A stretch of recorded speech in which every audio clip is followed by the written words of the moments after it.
नमस्ते छात्र मित्रों, कैसे हैं आप? उम्मीद करती हूँ कि आप स्वस्थ व सुरक्षित होंगे।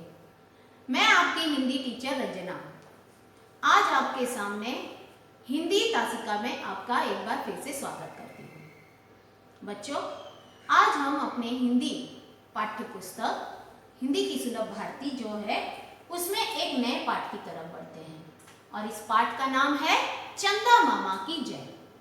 बच्चों, चंदा मामा की जय इस पाठ के लेखक हैं मंगल सक्सेना जी। पाठ की तरफ बढ़ने से पहले मैं आपको इस पाठ के बारे में थोड़ी सी जानकारी देना चाहती हूँ।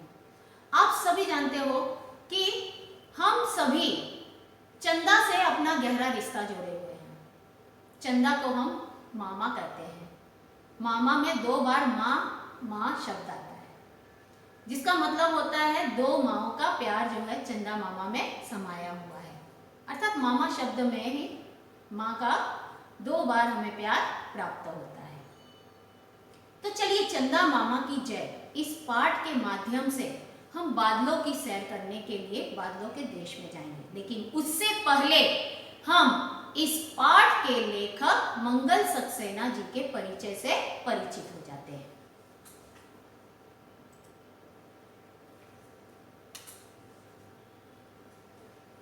मंगल सक्सेना जी का जन्म 1936 में राजस्थान के बीकानेर स्थान पर हुआ था।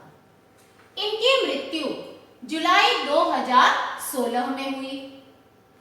यूं तो मंगल सक्सेना जी ने बहुत सारी रचनाएं रची हैं, परंतु हमारे पास यहाँ पर जानकारी के लिए उनकी एक रचना का नाम दिया गया है, मैं तुम्हारा स्वर।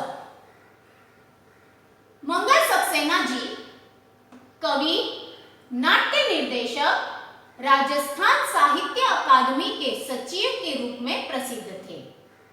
आपने हिंदी साहित्य निर्मिति में अच्छा योगदान दिया है। बच्चों, मंगल सक्सेना जी एक कवि हैं, अर्थात वे कविताएं भी रचते हैं। नाट्य निर्देशक अर्थात वे नाटक का निर्देशन का कार्य करते हैं, अर्थात नाटक जो बनाए जाते हैं उनको वे डायरेक्ट करते हैं।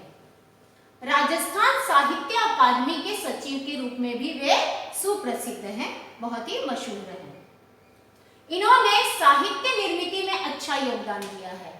साहित्य जैसा कि आप जानते हो कि लिटरेचर को कहा जाता है, तो उसके निर्माण में भी इन्होंने काफी सहयोग किया है। जो हमारे आज का चंदा मामा की जय यह पाठ एक एकांकी के रूप में है। एकांकी का अर्थ होता है छोटी सी नाटिका, जिसमें कुछ पात्र होते हैं और उन पात्रों के माध्यम से कोई अच्छा सा संदेश दिया जाता है। ठीक उसी प्रकार से आज की हमारी जो यह छोटी सी नाटिका अर्थात एकांकी है, इस एकांकी के माध्यम से लेखक ने हमें शांति प्रियता, बड़ों का आदर, छोटों से प्यार, बुरी आदतों को त्यागने के लिए प्रोत्साहित किया है। अर्थात इस पाठ के लेखक ने इस एकांकी के माध्यम से हमें यह संदेश दिया है कि हमें अपने से जो छोटे होते हैं उन्हें प्यार करना चाहिए, जो हमसे बड़े हैं उनको पूरा मान सम्मान देना चाहिए, हमारे अंदर की जो बुराइयां होती हैं उन्हें हमेशा हमें छोड़ देना चाहिए। अब बच्चों, हर व्यक्ति परफेक्ट नहीं होता, हर कोई अच्छे गुणों में परिपूर्ण नहीं होता है। हर व्यक्ति में कुछ बुराई होती है तो कुछ अच्छाइयां भी होती हैं। लेकिन आप सभी ने इस बात का अनुभव तो जरूर किया होगा कि कभी आपसे कोई गलती हो जाए तो आपके जो अपने बड़े होंगे, आपके माता पिता होंगे, आपके गुरुजन होंगे, तो वे आपको आपके द्वारा की गई गलती के बारे में मना करेंगे कि आप यह काम न करें क्योंकि यह गलत है। जैसे कि मान लीजिए आप अपने छोटे भाई बहन के साथ में कभी लड़ बैठते हैं, मारामारी करने लग जाते हैं या छीना झपटी करने लग जाते हैं किसी चीज को लेकर के, तो आपके माता पिता या घर में जो भी आपके बड़े होंगे वे आपको यह कार्य करने से रोकते जरूर होंगे। पाठशाला में आप आते हो तो हम जो आपके टीचर हैं हम भी आपको गलत करने से रोकते हैं। तो इस तरह से मनुष्य के अंदर की जो बुराइयां होती हैं उसे हमेशा त्यागने के लिए हमारे अपने हमें हमेशा मना करते हैं।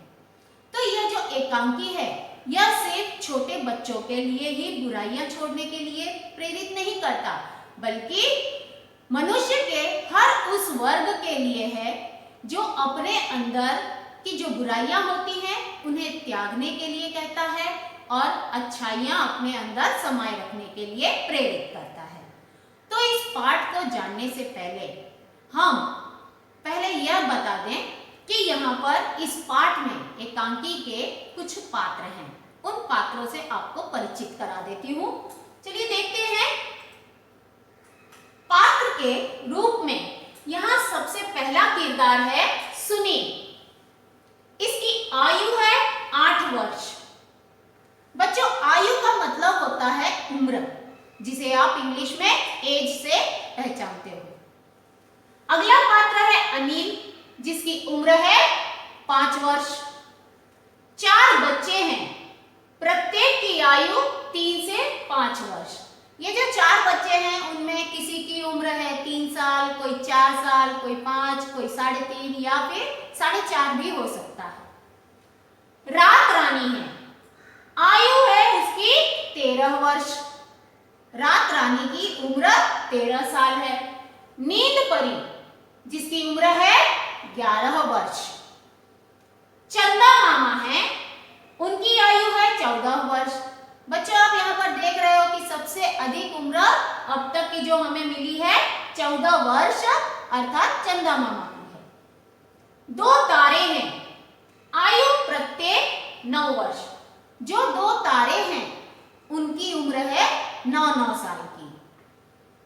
3 पहरेदार भी हैं और उनकी आयु है 10 से 12 वर्ष तक की।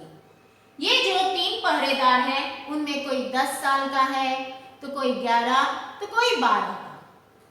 समय है अर्धरात्रि। अर्धरात्रि का मतलब होता है मध्य रात्रि, जिसे हम इंग्लिश में मिडनाइट कहते हैं। स्थान है बादलों के देश में।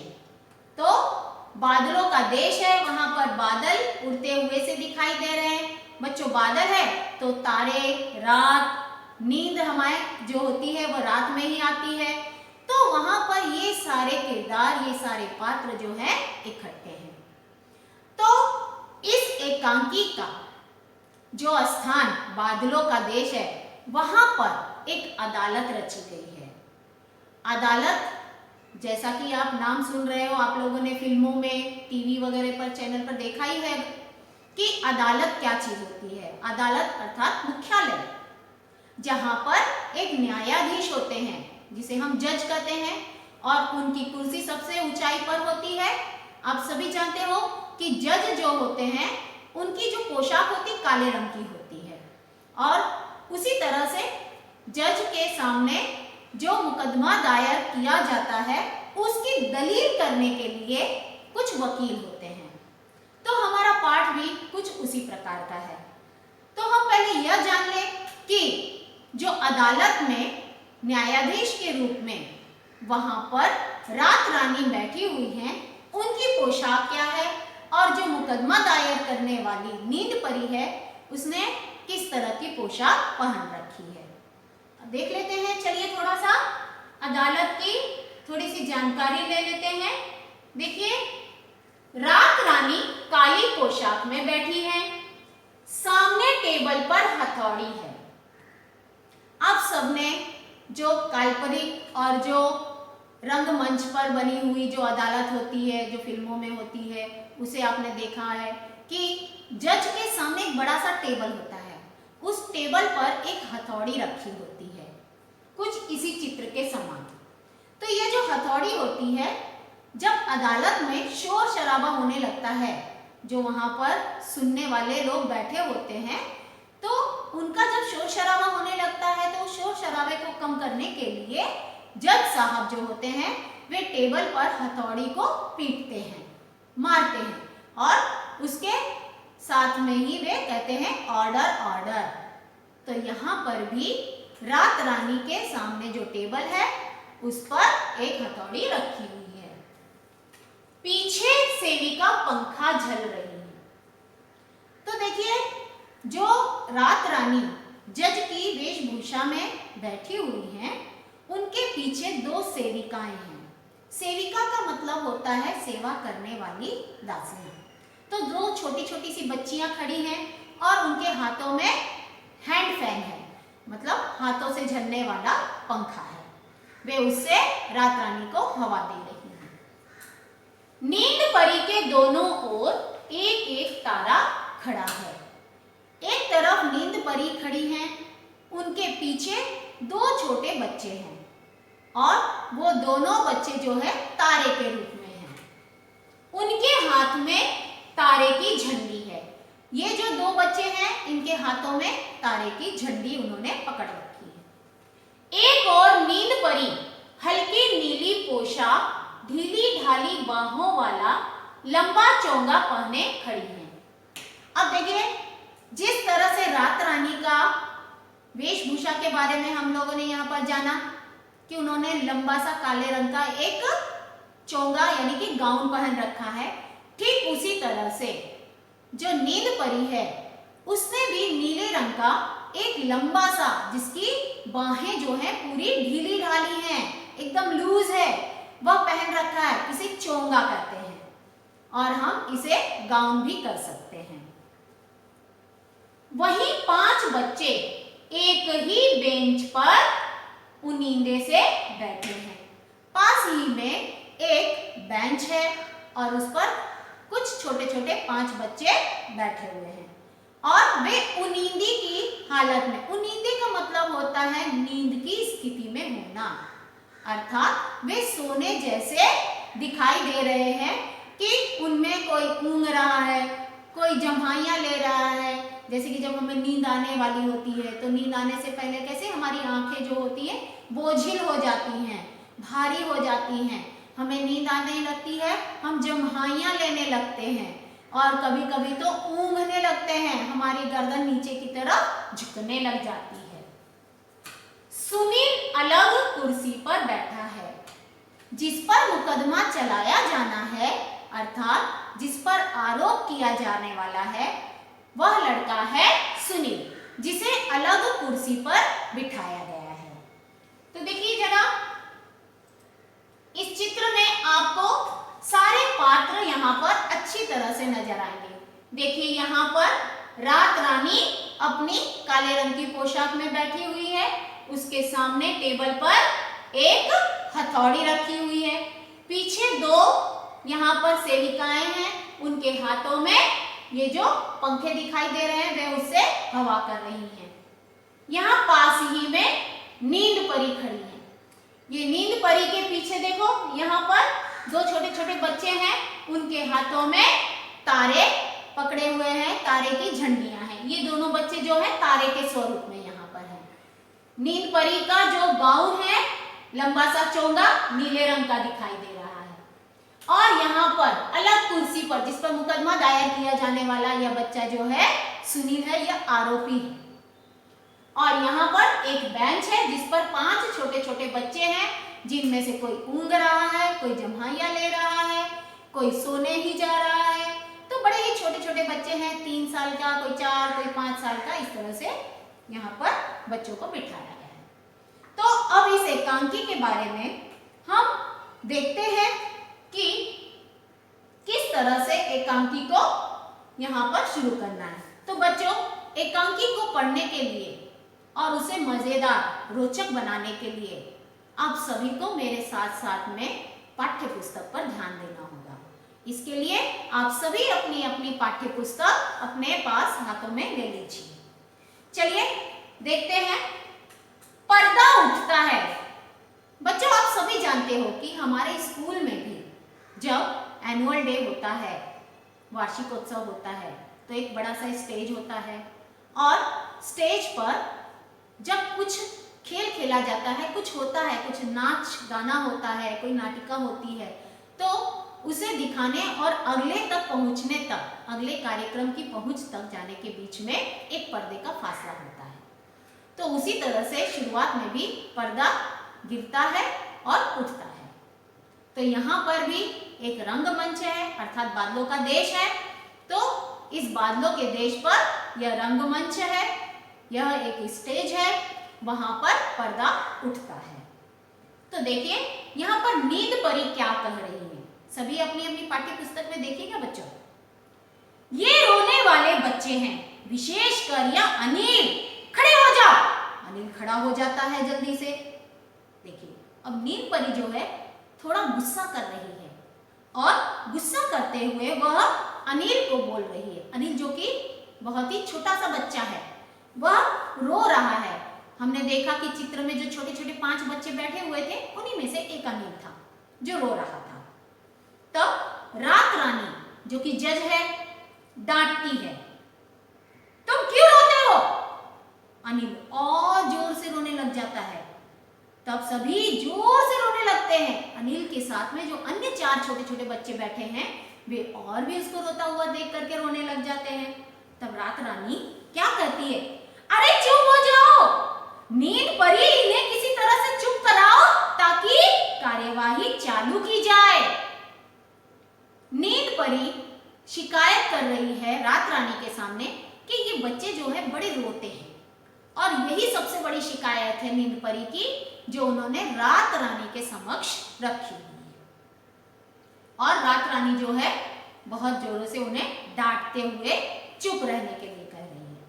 कार्यवाही का मतलब होता है प्रोसीडिंग, अर्थात जो आगे की जो कार्य बढ़ाना है कि किस तरह से मुकदमे को आगे बढ़ाया जाए, उसके लिए वे कहती हैं नींद परी से।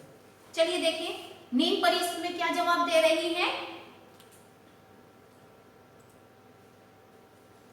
नींद परी कह रही है, और यह सुनील, यह घर में चाय की कप प्लेटें तोड़कर और अपनी मां से पिटकर सोया था। नींद परी ने सुनील जो कि सबसे अलग कुर्सी पर बैठा हुआ लड़का था, उसके बारे में बता रही हैं कि सुनील ने घर की जो चाय की कप प्लेटें होती हैं, कांच की होती हैं, चीनी मिट्टी की बनी हुई, या कभी कभी कांच की भी होती हैं, आजकल वो भी दिखाई देती हैं, तो उन्हें उसने तोड़ दिया है। बच्चों जब आप घर में इस तरह की कोई शरारत कर दें कि आपके हाथ से कोई कांच का कीमती सामान टूट जाए, तो स्वाभाविक है कि आप अपने से बड़ों की, खास करके माँ की डांट तो जरूर आपको पड़ती होगी। कभी कभी तो माँ के द्वारा आपको एक आध चांटा भी लग जाता होगा। तो वैसा ही सुनील के साथ में भी हुआ है। अब उसने घर की कप प्लेटें तोड़ दी हैं, तो वह क्या बच जाएगा? माँ से उसकी अच्छी खासी पिटाई हुई है, और पिटने के बाद में वह सोया हुआ था। नींद परी उसे वहां पर से लेकर आई है, मुकदमा दायर कर रही है उसका। देखिए तब रात रानी क्या कह रही हैं, इन्हें अपराध के अनुसार दंड देंगे, अर्थात जो उन्होंने गुनाह किया है उसी के मुताबिक अब सुनील को सजा दी जाएगी। साथ ही में अनिल जो कि रो रहा है और कुछ बच्चे ऊँग रहे हैं। कहने का मतलब यह है कि हर बच्चा जो है कोई ना कोई शरारत करता है, जिसके कारण बच्चों को उनके उसी अपराध के मुताबिक दंडित किया जाएगा। वे सुनील से कहती हैं, तुम्हें सफाई देनी होगी, समझे? नहीं तो सजा दी जाएगी। उन्होंने सुनील की तरफ मुखातिब होते हुए कहा कि तुम्हें इसके बारे में कुछ कहना है तो कह दो, नहीं तो तुम्हें सजा दी जाएगी। तब नींद परी कहती हैं, यह अपनी माँ का कहना नहीं मानता, खाने के समय खाता नहीं है, या खेलने के समय खेलता नहीं, पढ़ने के समय पढ़ता नहीं, कोई काम समय पर नहीं करता। अब देखिए नींद परी ने सुनील की शिकायत करते हुए रात रानी से कहा कि यह कभी भी समय पर खाता पीता नहीं है, पढ़ाई समय पर नहीं करता है, ना खेलने के समय खेलने जाता है। इस तरह से सुनील पर नींद परी ने कई आरोप लगाए। इस पर रात रानी क्या कहती है देखते हैं यहां आगे। देखिए रात रानी कह रही है, जवाब दो। सुनील को डांट कर रात रानी ने पूछा, जवाब दो। सुनील बड़ा भोला भाला बनकर कहता है, भोलेपन से कहता है, अच्छे बच्चे बड़ों को जवाब नहीं देते, इसलिए मैं जवाब नहीं दूंगा। नींद परी तब कहती है, यह बड़ों को तू कहता है, उनका दूसरों को पीटता है। इस पर सुनील कहता है, अच्छा, मैंने आपको तू कहा क्या? मैंने आपको पीटा क्या? या तो झूठ मूठ करती है। देखिए, इस तरह जब रात रानी ने सुनील से जवाब मांगा तो सुनील बड़ा भोला भाला बन करके कहता है, अच्छे बच्चे तो बड़ों को जवाब देते ही नहीं है, तो वह भला जवाब क्यों देगा? अब आप सभी समझ गए होंगे कि मैं यहाँ पर क्या कहना चाहती हूँ। वह यह कि जवाब देने का तात्पर्य यह था, रात रानी के पूछने का मतलब यह था कि उसने क्या वाकई में घर में कप प्लेटें तोड़ी हैं, माँ से उसने अच्छी खासी मार खाई हुई है, वह बड़ों का आदर नहीं करता, खाना पीना बराबर समय पर खाता पीता नहीं है, पढ़ाई समय पर नहीं करता है, खेलने के समय खेलने नहीं जाता है। क्या उस पर लगाए गए ये सारे आरोप सही हैं? वे इस बात का जवाब जानना चाहती थी, परंतु सुनील ने अपने बड़े भोलेपन से साफ इस बात से मुकरते हुए कहा कि वह बड़ों को जवाब नहीं देता। इस पर नींद परी ने उस पर एक और आरोप थोप दिया। कहने लगी कि यह तो बड़ों को तू कहता है। बच्चों, जो बड़े होते हैं हमसे, हमें उन्हें आप कहना चाहिए। हम अपने से बड़ों को आप कहते हैं। जो हमारी उम्र के होते हैं, अर्थात हम उम्र होते हैं, जैसे आप अपने दोस्तों के साथ में दोस्ती रखते हो तो वे तुम्हारी उम्र के हैं, तो अपने उम्र के बच्चों के साथ में आप उन्हें तुम कह सकते हो, और जो आपसे बहुत छोटे होते हैं उन्हें तू कहा जाता है। तो इस तरह से हमें यहाँ पर बड़ों का आदर करने की सीख मिल रही है। तो नींद परी ने जो आरोप लगाया है कि यह बड़ों को तू कहता है और दूसरों के साथ में मारामारी करता है, पीटता है लोगों को, तो इस तरह का आरोप उस पर लगा दिया गया है। तो इस बात पर सुनील ने क्या कहा, मैं ऐसा कुछ नहीं कहता और मैंने तो आपको भी तू नहीं कहा, आपको पीटा भी नहीं है, और कहने लगा कि नींद परी सब कुछ मेरे बारे में झूठ बता रही है। चलिए देखते हैं इसके बाद क्या होता है। देखिए, रात रानी कहने लगी, देखो, तुमने इन्हें कहती है कहा है, जबकि तुम्हें कहना चाहिए था कहती हैं। बच्चों, यहां ध्यान दीजिए, तुमने इन्हें कहती है, यहां पर जो शब्द कहती है आया है वही आगे चलकर बड़ा दिखाई दे रहा है कहती हैं। इन दोनों में फर्क है लिखते समय एकमात्र अनुस्वार का। जब हम स्त्रीलिंग वाक्य बनाते हैं और उसमें अपनी माँ, अपनी बड़ी बहन या अपनी शिक्षिका के बारे में जब हम बात करें तो उसमें आदर सूचक शब्दों का प्रयोग करना चाहिए। तो यहाँ पर सुनील ने नींद परी के लिए कहती है शब्द का प्रयोग किया, जबकि नींद परी उससे उम्र में बड़ी है, तो उसे कहना चाहिए था कहती हैं, यह तो झूठ मूठ कहती हैं, ऐसा बोलना चाहिए था, लेकिन उसने कहा यह तो झूठ मूठ कहती है। तो इस तरह से है में अनुस्वार लगा करके जब कहा जाए तो वह आदर सूचक क्रिया शब्द होता है, और अगर आप है कहेंगे तो वह अनादर करता है। तो आप एक बात और यहाँ पर जान लीजिए, है जो है वह होना क्रिया का स्वरूप होता है। यहाँ पर हमारा थोड़ा सा व्याकरण भी आ गया है। तो इस तरह से बड़ों का हमें सम्मान करना चाहिए, यह बात यहाँ पर हमें सीखने को मिल रही है। अब देखिए, रात रानी की पूरी बात हम जान लेते हैं। देखो, तुमने इन्हें कहती है कहा है, जबकि तुम्हें कहना चाहिए था कहती हैं। गुस्सा आ जाता है रात रानी को। गुस्से में क्या कहती है वे, तुम बड़ों का मजाक उड़ाते हो, हम तुम्हें कड़ी से कड़ी सजा देंगे। गुस्से में रात रानी ने बहुत सारा डांट दिया है सुनील को। देखिए, अब तभी अनिल रो पड़ता है। सब बच्चे चौंक कर उधर देखते हैं, आश्चर्यचकित हो जाते हैं, मुड़कर देखने लग जाते हैं और सभी गला फाड़कर रो पड़ते हैं। सुनील को डांट पड़ी तो छोटा बच्चा अनिल, उसका भाई है, वह उसे डांट पड़ता हुआ देखकर रोने लग जाता है।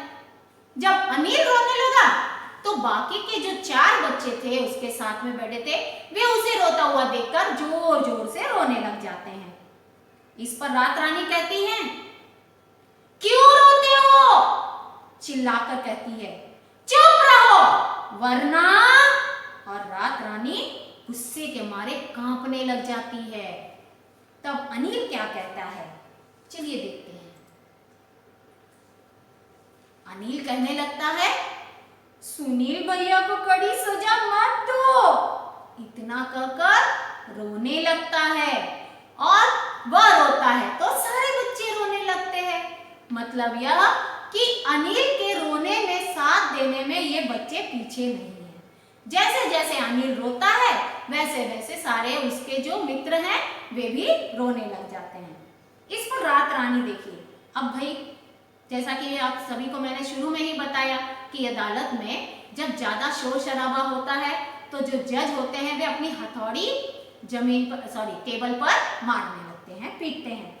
यहाँ पर भी कुछ इसी तरह से जज बनी हुई जो रात रानी है वे यहाँ पर सभी को शांत कराने का प्रयास कर रही हैं। तो वे कहती हैं, अच्छा अच्छा कड़ी सजा नहीं देंगे, चुप तो हो जाओ। अनिल तुम सबसे अधिक रोते हो, क्यों? अब देखो, अनिल सबसे ज्यादा रो रहा था। जितनी भी बार सुनील के बारे में बात की गई, सुनील का छोटा भाई अनिल उतनी बार रोने लगता है और वह रोता है तो सारे बच्चे रोने लगते हैं। और इस पर रात रानी उससे पूछती है कि वह इतना अधिक क्यों रोता है। तो देखो अनिल ने क्या जवाब दिया, बड़ा प्यारा सा जवाब दिया है। देखिए, रोने से खाने को लड्डू मिलते हैं। देखो उसकी इस बात से सारे बच्चे और वहां मौजूद जितने भी लोग थे सब हंस पड़ते हैं। रात रानी कहती हैं, हम तुम्हारी माँ को कहेंगी कि रोने पर तुम्हें डांटा करे, तुम्हारी बात न माना करे। तब अब देखिए रात रानी ने अनिल को पूछा कि अगर हम सब जा करके तुम्हारी माँ के पास यह शिकायत कर दे कि इसकी बातें मत माना करो, अगर ये रोता है तो इसे लड्डू वगैरह मत दो क्योंकि यह लड्डू खाने के लिए रोता है, अगर ऐसी शिकायत कर दे तो तब ये क्या करेगा उससे जानते हैं। तब अनिल क्या बोलता है पता है? वो कहने लगा, तब मैं और जोर जोर से रोऊंगा। देखिए अनिल की यहाँ पर हिम्मत देखिए, कहता है कि वह तब तो फिर और जोर से रोएगा। अर्थात जितना वह अभी रो रहा था वह तो कम था ही नहीं, लेकिन वह इससे भी अधिक रोने की बात कर रहा है। चलिए फिर अब आगे देखते हैं कि और क्या क्या होता है। सुनील इस बारे में क्या कहता है, वह भी रोने के बारे में देखो क्या बता रहा है। जिस तरह से अनिल ने बताया कि रोने से उसे लड्डू मिलते हैं, सुनील उसी बात को आगे बढ़ा रहा है। क्या कह रहा है? कहता है, रोने से हमको बताशे मिलते हैं इसलिए हम रोते हैं। बच्चों बताशा जो है एक शक्कर की बनी हुई मिठाई होती है। 1 रुपए 2 रुपए के सिक्के तो आप सभी जानते ही हैं, बस कुछ उसी तरह के आकार के बताशे होते हैं। ये बहुत ही मीठे होते हैं, शक्कर की चाशनी से तैयार होते हैं। तो सुनील को बताशे भी बहुत अच्छे लगते हैं, अनिल को लड्डू बहुत पसंद है। तो इस तरह से ये दोनों ही बच्चे जो हैं अपने रोने की वजह बता रहे हैं कि इन्हें खाने के लिए मिठाइयाँ मिलती हैं। तब रात रानी क्या कहती है, यह बुरी बात है, हमेशा तुम्हें रोने पर बताशे नहीं मिलेंगे। रात रानी ने उन्हें समझाया कि यह बहुत बुरी बात है, अच्छी बात नहीं है कि तुम जब भी रोओगे तो तुम्हें खाने के लिए बताशे या लड्डू कुछ भी मिल जाएगा, इस तरह के मिष्ठान आपको मिलते रहेंगे, ये अच्छी बात नहीं है। अगर हमें कुछ खाना पीना है तो हम उसके लिए रोना शुरू कर दें, ये अच्छी बात तो नहीं है। बच्चों आप भी कभी कोई भी ऐसी जिद मत करना कि जिससे रोए और रो करके आपके माता पिता उसे पूरा करें, ऐसा कभी नहीं होना चाहिए। चलिए तब सुनील क्या करता है देखते हैं। सुनील रुआंसा हो जाता है। रुआंसा होना एक मुहावरा है, अर्थात रोने जैसी उसकी शक्ल बन जाती है। कहने लगता है, आप क्षमा करें, आप क्षमा करें, मैं अब कभी कोई शैतानी नहीं करूंगा। देखिए सुनील ने रात रानी की बात को समझ लिया कि जिस तरह से रात रानी ने समझाया कि हमेशा हर बार रोने पर बताशे नहीं मिलते, लड्डू नहीं मिलते, तो सुनील इस बात को अच्छी तरह से समझ गया। वह रात रानी से माफी मांगता है कि अब वह ऐसी कोई हरकत नहीं करेगा। इस पर अनिल देखो क्या कह रहा है, चलिए देखें। अनिल ने कहा, हम कभी नहीं रोएंगे, परंतु सुनील भैया को सजा न दी जाए, इन्हें सजा मत दें। अनिल ने बड़े ही प्यार से सुनील की सजा माफ करने के लिए यहाँ पर रात रानी के सामने विनती की है। रात रानी शोर शराबे को सुन करके जो हथौड़ी टेबल पर रखी हुई थी उसे पीटती हैं और कहती हैं, शांति शांति, शोर मत करो। तभी इतने में चंदा मामा आते हैं। नींद परी वहां चंदा मामा की तरफ देखती हैं और देखकर क्या कहती हैं, चंदा मामा आप। इस पर रात रानी भी बहुत चक्की हो जाती है, आश्चर्यचकित हो जाती है। चंदा मामा, और खड़ी हो जाती हैं। और उनको खड़ा देख करके जितने भी लोग वहां पर अदालत में मौजूद थे वे सब भी खड़े हो जाते हैं। तो बच्चों यहाँ पर सभी खड़े क्यों हो गए? चंदा मामा बड़े हैं, 14 वर्ष की आयु है यहाँ पर इस नाटिका में उनकी, तो सबसे बड़े हैं। तो बड़े जब वहाँ पर सामने आते हैं तो जो बैठे हुए होते हैं वे खड़े होकर उनका सम्मान करते हैं। जिस तरह से आप स्कूल में कक्षा में जब शिक्षक आते हैं, कोई टीचर आती हैं, तो आप सभी खड़े हो जाते हो, या आपके घर में कोई मेहमान आता है, कोई अतिथि आता है, तो आप खड़े होकर उनका स्वागत करते हो। बिल्कुल ठीक उसी तरह से यहाँ पर जज बनी हुई रात रानी भी अपनी जगह पर खड़ी हो जाती हैं और चंदा मामा का सम्मान करती हैं। देखिए, जैसे ही चंदा मामा वहां पर आए हैं तो जो सब बच्चे थे वे क्या करते हैं, खुशी से तालियां पीट लेते। अब खुशी के मारे वे तालियां बजाते, तालियां पीटते हैं और क्या कहते हैं, चंदा मामा आ गए, चंदा मामा आ गए, चंदा मामा जय हिंद। इस तरह से सारे बच्चों में उत्साह और खुशी दिखाई देने लगती है। कहने का मतलब यह है कि बच्चों को चंदा मामा से बहुत प्रेम है। वे चंदा मामा का मान सम्मान भी करते हैं और उन्हें उतना चाहते भी हैं। वे उनके आगमन से बहुत ही खुश हो जाते हैं। आगे देखिए चंदा मामा क्या कहते हैं। फिर चंदा मामा बच्चों के जय हिंद का जवाब देते हुए कहते हैं, जय हिंद मेरे बच्चों, जय हिंद। रानी की तरफ मुखातिब होते हुए कहते हैं, रात रानी तुम बच्चों पर अन्याय कर रही हो। तब रात रानी बेचारी चंदा मामा के द्वारा यह बात सुनकर के डर जाती है और डरकर कहती है, कैसा अन्याय मामा जी। तब चंदा मामा कहते हैं, एक व्यक्ति में अगर गुण अधिक हो और बुरी आदतें कम तो उसे क्षमा कर दिया जाता है। तब रात रानी गुस्से में क्रोधित हो जाती है और नींद परी से कहने लगती हैं, कहती हैं, नींद परी तुमने हमें इनके गुण नहीं बताए, क्यों? वह पूछने लगती है।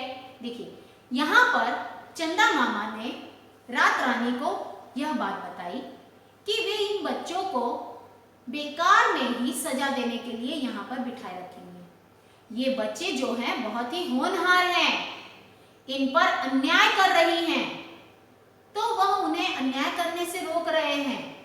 अब वे यह बता रहे हैं कि ये बच्चे इतने भी बुरे नहीं हैं, इनमें कुछ अच्छाइयां भी हैं। मान लिया कि ये बच्चे शरारती हैं, लेकिन इनमें कुछ अच्छाइयां भी तो हैं, और जिनके पास कुछ अच्छे गुण हो तो उनके कुछ बुरे गुणों को हमें क्षमा कर देना चाहिए। यही तो बड़ों का सच्चा आभूषण होता है, बड़प्पन होता है। यह बात यहाँ पर चंदा मामा ने रात रानी को समझाई। इस पर रात रानी थोड़ा सा नींद परी से बिगड़ गई, गुस्सा करते हुए बोलने लगी, कि तुमने मुझे इन बच्चों के अच्छे गुणों के बारे में क्यों नहीं बताया। देखिए तब चंदा मामा क्या कह रहे हैं। वे कहते हैं, यही तो बुरी बात है, किसी की बुराई के साथ साथ उसकी अच्छाई को भी ढूंढना चाहिए। यह सुनील अपने से छोटे बच्चों को कभी नहीं पीटता, उन्हें प्यार करता है। ये बच्चे अपने से बड़ों का कहना मानते हैं, उन्हें प्यार करते हैं, उनका आदर करते हैं और सबसे बड़ी बात उन्होंने बताई यहाँ पर, आपस में भी कभी नहीं झगड़ते। तो चंदा मामा ने यहाँ पर रात रानी को यह बात बताई, उन बच्चों के अच्छे गुणों के बारे में बताया कि ये बच्चे जो हैं अपने से बड़ों का हमेशा सम्मान करते हैं और अपने से छोटों के साथ साथ में बड़ों को भी उतना ही प्यार देते हैं। दोनों से वे बहुत प्यार करते हैं और सबसे अच्छी बात तो उनमें यह है कि ये आपस में कभी लड़ते झगड़ते ही नहीं है, अच्छे बन करके, मित्र बन करके ये रहते हैं आपस में। इस तरह से उनके अच्छे गुणों के बारे में चंदा मामा ने रात रानी को बताया। इस पर रात रानी क्या कहती है, सचमुच इनके ये गुण तो मैं अभी अभी देख चुकी हूँ, क्योंकि अभी जो यहाँ पर हम लोगों ने भी देखा कि किस तरह से सुनील के खिलाफ मुकदमा दायर किया था नींद परी ने, और नींद परी उसकी कई शिकायतें जो है रात रानी के सामने रख रही थी, जिससे अनिल को बहुत ही तकलीफ हो रही थी। अनिल जितनी भी बार सुनील को कुछ कहा जाए तो वह रोने लग जाता था और वह हर बार यही दलील कर रहा था कि सुनील भैया को सजा न दी जाए, उन्हें क्षमा कर दिया जाए। तो इस तरह से उनकी एकता और आपसी प्रेम दिखाई दे रहा था। वे आपस में लड़ते झगड़ते नहीं हैं, दोनों अच्छे भाई थे, यह बात यहाँ पर दिखाई दी। साथ में ही अनिल को रोता हुआ देख करके अन्य 4 बच्चे भी रो पड़ रहे थे। इस तरह से इन बच्चों में आपस में प्रेम कितना है यह यहाँ पर दिखाई दे रहा है। यह बात रात रानी तो अभी अभी यहाँ पर उदाहरण के रूप में देख ही चुकी थी। तब नींद परी क्या कहती है, रात रानी ऐसे गुण वाले बच्चों को तो हमारे यहाँ सजा नहीं दी जाती। अब नींद परी ने भी यह बात अच्छी तरह से समझ ली कि इस तरह के अच्छे गुण वाले जो बच्चे होते हैं उन्हें तो हमारे इस अदालत में कभी सजा नहीं दी जाती है। देखते हैं आगे क्या होता है। रात रानी कहने लगी, अगर ये बच्चे प्रतिज्ञा करें कि ये बुरी आदतें भी छोड़ देंगे तो इन्हें सजा नहीं दी जाएगी। रात रानी ने बच्चों के सामने अपना एक बहुत ही उचित फैसला रखा है। क्या कहा देखो, कि अगर ये बच्चे यह प्रतिज्ञा अर्थात यह वचनबद्ध हो जाएं कि ये कभी भी कोई बुरी आदत अपनाएंगे नहीं और अपने अंदर जो भी बुरी आदत होगी उसे हमेशा के लिए त्याग देंगे, छोड़ देंगे, तो इनको सजा से मुक्त कर दिया जाएगा, इन्हें दंडित नहीं किया जाएगा। इस बात पर सारे बच्चे एक साथ में बोलने लगते हैं। देखो सब बच्चे क्या कहते हैं, हम प्रतिज्ञा करते हैं कि हम छोटी बड़ी सभी बुरी आदतें छोड़ देंगे। और इस तरह से सभी बच्चों ने वचन दिया कि वे कभी कोई बुरे काम नहीं करेंगे, सभी आपस में मिलजुल कर रहेंगे, छोटों को प्यार देंगे, बड़ों का मान सम्मान और उनके प्यार को ध्यान में रखेंगे, कभी कोई गलत कार्य वे नहीं करेंगे। इस पर रात रानी ने क्या कहा, सबको क्षमा किया जाता है। जैसे ही रात रानी ने कहा कि सभी बच्चों को उसने क्षमा कर दिया है तो सारे बच्चे खुशी से चंदा मामा की जय, चंदा मामा की जय, इस तरह से चंदा मामा की जय जयकार करने लगते हैं।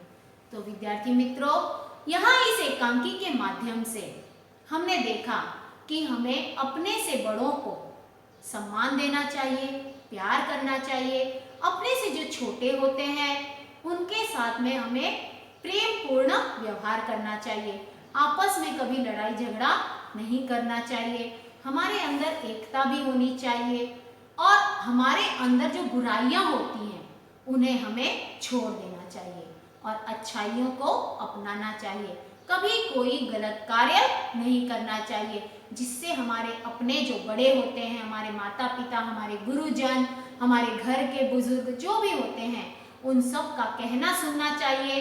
उनसे कभी हमें डांट पड़े इस तरह के कार्य हमें नहीं करने चाहिए। उम्मीद करती हूँ कि आप सभी को यह पाठ, यह एकांकी बड़ा ही रोचक और मनोरंजक लगा होगा, अच्छी तरह से समझ में आया होगा। धन्यवाद।